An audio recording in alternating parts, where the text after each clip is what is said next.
Am I too shiny? Oh, don't worry. In this light, you can't even see any shine. In fact, look, this tiny, it hurts. I'm gonna just roll right there. You love me getting all my little nasty, oily sweat out my forehead. You want to sit down? Sure. Sure. Which one looks better?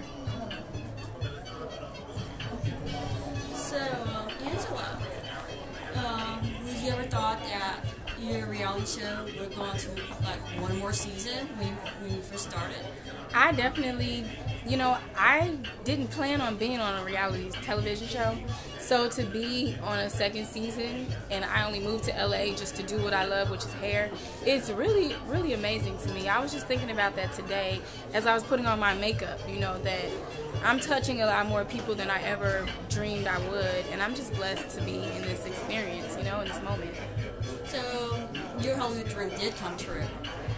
Yeah, way more than what I wanted or ever fathomed. This is completely different for me, and because of the position that I'm in, it's allowed me to really see what I want to do with the future of my career. So I'm just happy. I'm just celebrating this moment with all my friends and clients and colleagues, and it's a really good feeling. It's a really good night. I'm happy for you. Thank you so much. So where did you originally came from to get from here, from there to here in Hollywood? I'm from Chicago, born and raised, and I worked in Chicago professionally for almost 4 years before I moved to LA. And so coming here was just an extension of what I had already built in Chicago. I built a name for myself, a pretty vast clientele, and I still service my clients in Chicago. I want to make that clear as well. I never wanted to just completely leave them, but I did feel the need to expand and jump out there and do something different. So LA was where I decided to come, and it's been a blessing ever since. I started working with Kim Kimball a week after I moved here, and as a stylist and her assistant, and everything kind of just happened over that short period of time. So how do you feel about your Chicago clients, you making it big on reality TV? My clients are all so proud of me. They give me so much love and support, and when I come home, they're still excited for me to do their hair, and I'm excited to service them. And it's just a really good relationship. Most of my clients that I had, I was doing them from the beginning. So, we had more of a bond anyway, and they all were like, I could see you working with celebrities. I could see you living in LA or New York or somewhere. So I think they manifested a dream for me that I didn't even have for myself. And seeing it is it coming true, How great of a feeling is that? So was it like a complete culture shock on top of being all of a sudden a reality star in such a short amount of time? I'm sorry, I can't hear you. Yeah. It seemed like it got louder. Yeah, it's quiet, but hey, I got the microphone turned up. Okay, what'd you ask me? I wanted to ask you with the cultural change, the cultural transition on top of the sudden thing of being a reality star, how are you handling it? Oh, I'm taking it day by day. Like, I don't really realize that I'm a reality star or a celebrity or whatever, because I'm a hairstylist at the end of the day. I work with well-known people, but I don't consider myself to be that. And then culturally, it's a huge cultural difference being in LA versus Chicago. And I'm just now kind of starting to get accustomed to it. But I go back to Chicago enough that I don't feel like I've changed, but I feel like I can live in both settings and still, work it. That's a special gift you had to be adaptable at the same time, able to keep your roots, able to move forward. Yeah. So have you given your Chicago clients the Hollywood treatment ever since you came back? Well, I give all my clients the Hollywood treatment. All my clients are stars to me. They're all celebrities.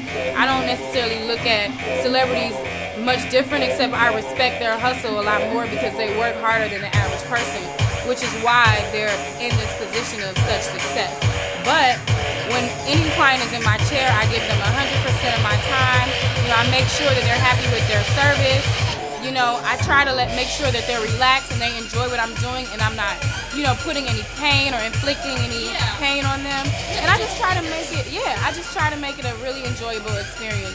If you ask any one of my clients, how I deal with them, I would hope and believe that they would say I make them feel very comfortable. So are you going to bring any of your Chicago friends and clients into the LA reality show, or are you going to stay in Chicago for now? Well, some of my Chicago friends have actually been on the show, but they're, you know, they get cut in and out of scenes, and people don't see them, and So are you this kind of and like that. upset about the little editing cuts? Yeah, you know, editing is what it is. You know, I've learned to deal with it because I'm a victim of it as well, as we all are in reality. But for the most part, what you see is what you get. Oh, I love that. So for someone who all of a sudden has like sudden fame, which people are very envious of, as soon as you just set foot in Hollywood, oh my God, I'm a reality star. What is your best advice to how to handle it when it happens to someone?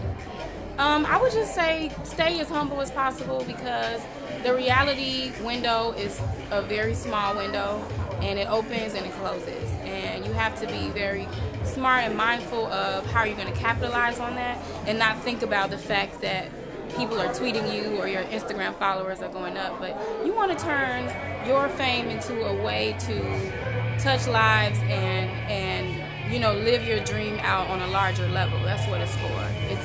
It's a bigger stage, so you have to learn how to, you know, fill that stage. Otherwise, get down, you know, because it's going to happen regardless.